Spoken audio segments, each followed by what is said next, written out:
Have you ever walked past a huge mural and thought to yourself, wow, I wish I could do that? Well, guess what? Today I'm going to show you tips and tricks on how to start painting murals as a beginner artist using acrylic paint. Here are easy ways to start painting murals as a beginner using acrylic paint. Hey everyone, my name is Victor Joseph. I'm an artist who loves helping beginner artists unlock their creative side. And on this channel, I'll be sharing tips and tutorials and inspiration to help artists grow. I'll be sharing tips and tricks from my own personal experience on how to paint murals. In my experience, you don't really need that much experience and expensive tool to start painting murals or to get started.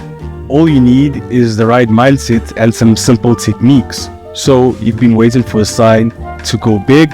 This is it. So with that being said, let's dive right in. Hey guys, welcome back. My name is EJ and I like teaching beginner artists how to get their feet, learning different techniques and how to apply themselves in different ways. So in this video, I'll be teaching you how to work on a mural. If you haven't worked murals before, this is a quote-unquote quick way that you could go about it. So first off, we're kicking off this section with getting your tools ready, making sure that you have what you need to get started, as you're only as effective as your toolset. So right now, I have things that are already bought in preparation for these murals that I'm about to work on. I have rubber gloves, I have a drop sheet to protect the surface area around me, to make things easier when I'm painting, so I keep things clean. I've got different sets of brushes. They are smaller brushes, they are detailed brushes as well. This will be for the detailing of the actual artwork. And I have the big brush. This one would cover the big areas of the wall that I would need to cover to save some time and to make things a lot easier. So this is a video for people who would like to paint murals with acrylic paint, make things easier. And this one is called the masking tape. This tape specifically is meant to hold certain places together, especially when you're painting, and to keep things in place. So that's great for outdoors. Also, I have what you would call an exterior acrylic paint. This paint is good for exterior walls, so you know that you're covered when you have to protect yourself, especially when it comes to the outside elements. So to make your artwork durable, it's important to get that. Lastly, we have an apron to protect yourself from paint and to keep things clean and neat.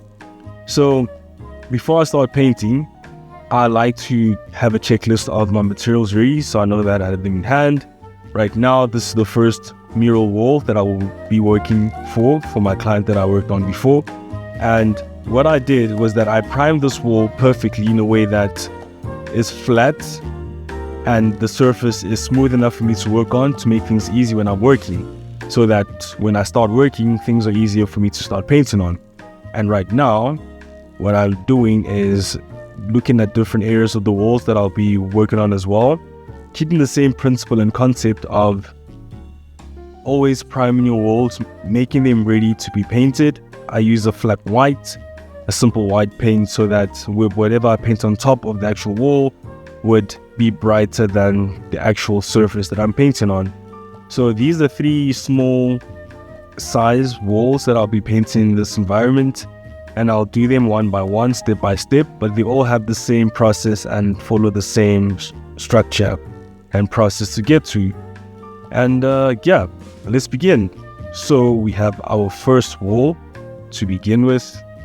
Right now that I have the materials out of the way, I made sure to wear some sunscreen because these outside elements were hectic. I had to be in the sun, it was rough, so I made sure to at least have some sunscreen and a hat. It was a bit uncomfortable, but the process is still the same. I would advise you that before you start painting murals, take the same skill set that you have painting on small canvases and translate the same process when painting murals, because it's literally the same thing. The only difference is you're painting on a bigger surface and you are translating the same skill set of color mixing and painting from big areas. Then finally you would be detailing your work, so it's not any different, it's just the surface. So yeah, So at this point, I am taping the wall's frames because I have to keep them neat and protected. Usually I wouldn't do this if walls do not have frames, but in this case I had to do it to make sure that I painted around the frames and not actually on the frames. So this process just keeps this clean so you don't have to repaint the frames when you are painting. It's a bit of a challenge, but it is very necessary. Now the next step, once you have taped your actual area of painting that you can actually start, I would then use a Google grid method. This method that I did earlier is a method in which you would make random marks on the actual wall to help as a guideline so you can actually start sketching on top of that. So right now, I've already done this earlier, but I had to slow down the video because this is in hyperlapse, so you can just have an idea on what it looks like. If you guys would like me to teach you this technique, you could just comment down in the section below and I could show you how to do this from scratch. But it really is very simple. What I used for this technique to actually come through was that I had an iPad that superimposed an image on top of the wall. Then I used this doodle technique, which is random words and numbers to act as a guideline. So this helps you sketch and scale things according to size without the use of having a projector, because sometimes you might not have that convenient for you at that certain moment. But when you do have this technique in your back pocket, you could literally scale this technique as big as you want. It comes in very handy and it's very accurate for the most part. So I'm not sure, but if you can actually see the actual sketch on top of this superimposed wall right now, it's likely drawn. The sketch is drawn in blue and the doodle technique is drawn in red, separating both of them so that when I start painting, it's easier for me to see stuff. But then, like I said before, if you guys are interested in this technique and how it works, it's very simple. Just send a comment down below and let me know, and I'll make a video for it and refer you to that, making this a lot easier. So this would be the third step in the process.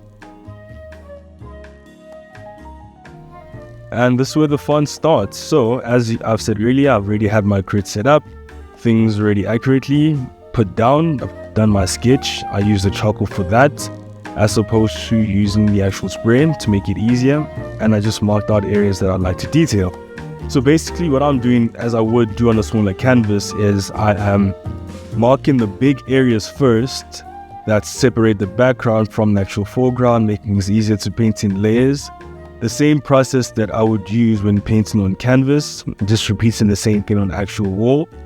And most importantly, keeping in mind that I'm using a reference to actually paint this whole artwork, making sure that I don't stray too much away from the actual vision, because it took quite some time to come to the concept.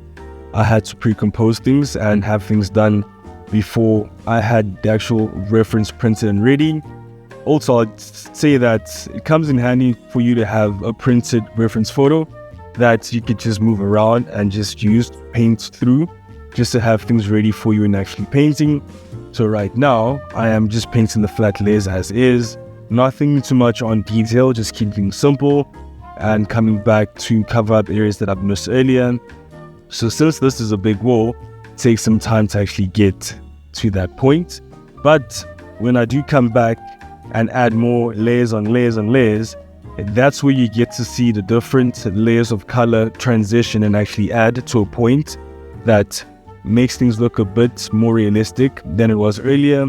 So it's all about trusting the process at this point. Literally, it's the same concept that you would use when you actually paint a smaller canvas. All you're doing is translate it onto the bigger wall and just coming back to fill in the detail as much as you can to see how things would come together and to just put things in place so that when you are painting, you can actually extend back and come back to the actual artwork and have a look at it, judging the colors and judging the areas in which you have to work on. So this process is going to go on, rinse and repeat as much as you can, and at a certain point, when you do stand back, the artwork will look like it's coming together. And what you will be doing at this point is adding just the fine details, just the nuances of color to make things a bit more convincing. So yeah, the process is pretty much streamlined. If you want a video of me explaining how to paint in layers, how to simplify things, also send a comment down below so I can actually have that done. But at the end, this is the end of the first mural, guys, and this is what it looks like. This is the first mural. I'm happy with it, the client is happy with it. Now it's time to move on to the other ones and repeat the same process. This took a bit of time. It took me about 3 days to complete because I had to travel to this location and back and forth. But I'm quite happy with the turnout and what it looks like right now. So here you go for the first mural. We're going to move on to the other ones pretty soon.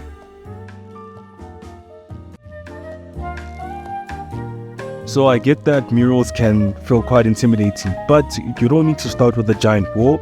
I would advise that it's best to begin with a small section like a wooden board or even a garage wall, so anything that you have access to. But the easiest way I can go about it is that you can practice with a smaller canvas. This way, you practice the techniques without overwhelming yourself. In my case, I've not necessarily worked on much murals lately. Usually I would work on a canvas, either in acrylic or oil paint. As an experienced artist with painting and mixing color and such, I would then translate these already pre-existing skill sets onto the bigger wall or surface of the situation. So in conclusion, it would help you greatly if you already have somewhat of an idea of how to paint, because all you're literally doing is taking the same skill set onto a bigger surface and environment. Another tip while painting for the process is to block in shape first. What this means is that murals are all about layering. Start by filling in a large background of colors and shapes. Don't worry about the details yet, that comes later. Like I mentioned earlier, all you're doing is taking the same experience of painting on the canvas onto the wall. Remember, your first mural doesn't have to be perfect. Experiment with textures, try blending colors with a brush, and try see how the effects work when blending on actual wall. The only difference is that a wall is a lot more rough, so it takes a bit more time to actually blend, so you have to use different colors to transition within blending to make things a lot more convincing. And in my case, because I already have used this method on an actual smaller size canvases, that has already built enough confidence to trust in the process as I usually would with any other painting. And on another tip, it's always great to follow the references closely as you can, and also stand back and observe your work. This will help you see corrections and possible ways to make the mural better as you progress.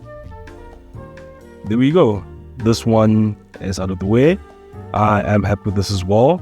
And yeah, I'm ready to move on to the third and final little miniature mural wall. So a quick tangent and side notes. On this one, it was a bit challenging because I had to get each and every leaf, but I repeat, there's a process and things were not as tough as they seemed when I continued. So right now, this is the third wall. I think for this one, you can actually see how things are being played out from what I had said earlier. First, I create a doodle grid method, writing random stuff on the wall, ABCDs, numbers and shapes and signs and symbols that might look ridiculous at first, but it all serves a purpose when I put them together. And when that process is out of the way, I then go on to the painting process, which I would start things layer by layer, rinse and repeat. And finally, when things are done and at the point where I am satisfied, I then come back and look at the actual mural and stand back to observe areas that I've missed.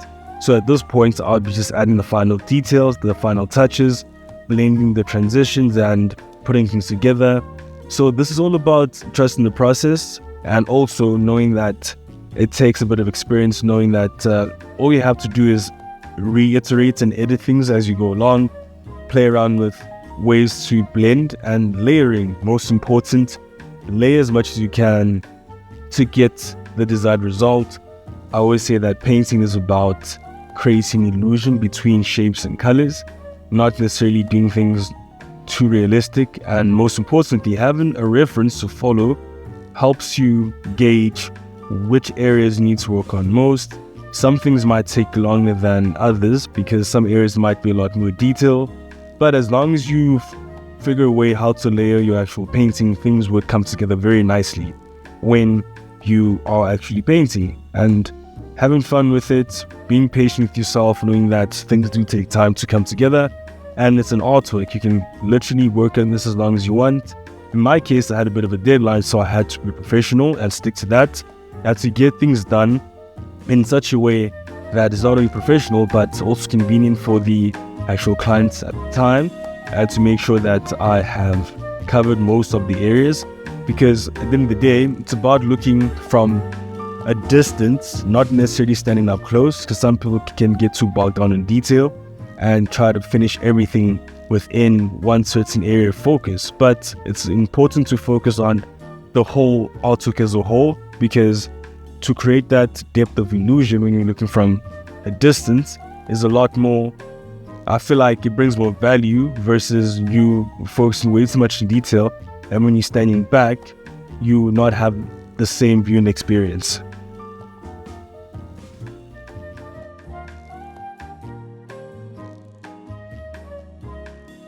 So we are at the end video, and viewing all these murals from a distance actually looks a lot better when you are here in person, as much as they do look good up close.